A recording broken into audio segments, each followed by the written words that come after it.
Proof करना सीखें कैसे प्रूफ होता है। यानी कि अगर हमारा क्या है, तीन रेसिस्टेंस है R1 R2, ये हमारा R1 रेसिस्टेंस है, ये हमारा R2 रेसिस्टेंस है और ये हमारा R3 रेसिस्टेंस है। उसको एक पाथ से जोड़ा गया है जिसका पोटेंशियल डिफरेंस जो है, इसका पोटेंशियल डिफरेंस क्या है, V है। क्या है? पोटेंशियल डिफरेंस V है। अब बोला गया है क्या कि इसमें प्रूफ करने रहता है कि हमारा जो रेसिस्टेंस है वो सीरीज में है, श्रेणी क्रम में है। तो उसको प्रूफ करना रहता है कि R बराबर R1 plus R2 plus R3 dot dot dot, जितना रेसिस्टेंस होगा उतना उसमें ऐड हो जाएगा। 2 वाला रहेगा तो 2 को करेंगे, 3 वाला रहेगा तो 3 को करेंगे। तो इस तरह के रेसिस्टेंस को प्रूफ करने के लिए सबसे पहले हम लोग मान लेंगे कि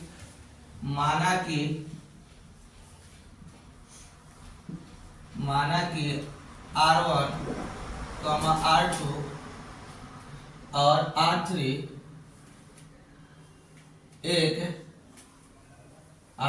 तीन रेसिस्टेंस है। तीन रेसिस्टेंस मतलब कि प्रतिरोध है, ठीक है, जिससे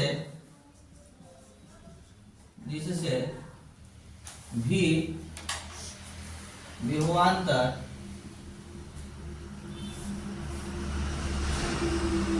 जोड़ा गया है। ये लिखने का तरीका आपका अलग भी हो सकता है, ये कोई जरूरी नहीं कि रट के हम लोग लिखे, वही आप अपने हिसाब से लिख सकते हैं, ठीक है। और इससे क्या किया जाएगा, V से, तो इससे क्या किया जाएगा, I करंट पास करेगा, ठीक है। तो अब वहां पर बोला गया है क्या कि अलग अलग के लिए, इसके लिए पोटेंशियल डिफरेंस, इसके लिए पोटेंशियल डिफरेंस, इसके लिए पोटेंशियल डिफरेंस, सबके लिए क्या होगा यहाँ पर जो होता है, अगर कहा जाए तो इससे इससे इससे क्या होगा, पास होगा। तो V1 resistance, V1 potential difference पास होगा, इससे V2 और इससे V3।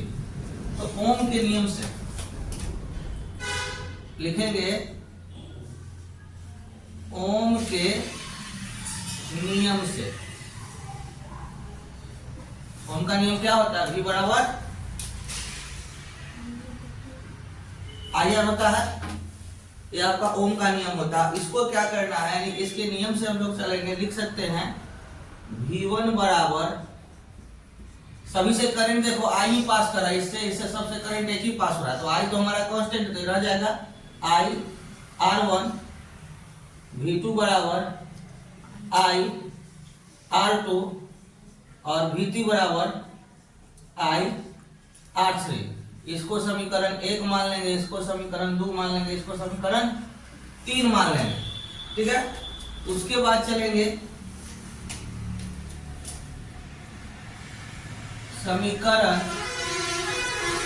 1 जोड़ 2 जोड़ 3, तीनों समीकरण को जोड़ देंगे तो क्या हो जाएगा, V1 plus V2 plus V3 बराबर I R1 plus I R2 plus I R3। तो देखो V1 V2 V3 किसके बराबर होगा, V के बराबर होगा। तो हम लोग जानते हैं कि V1 plus V2 plus V3 बराबर क्या है, V है, तीनों का जोड़ के बराबर है, कितना बराबर लिख सकते हैं, V। और I देखो सब में कॉमन है, तो I क्या कर लेंगे, कॉमन कर लेंगे, तो R1 plus R2 plus R3, ये हो गया। अब हम लोग जानते हैं कि V बराबर क्या होता है, ये वाला नियम देखो, V बराबर IR, इतना बराबर लिख सकते ना है जी, IR, यहाँ पर क्या है, पहले से I है, तो I बराबर R1 plus R2 plus R3, ये तो हमारा जहाँ रिजल्ट था, V बराबर IR कर दिए हमारे इस इक्वेशन ओम के नियम के आधार पर।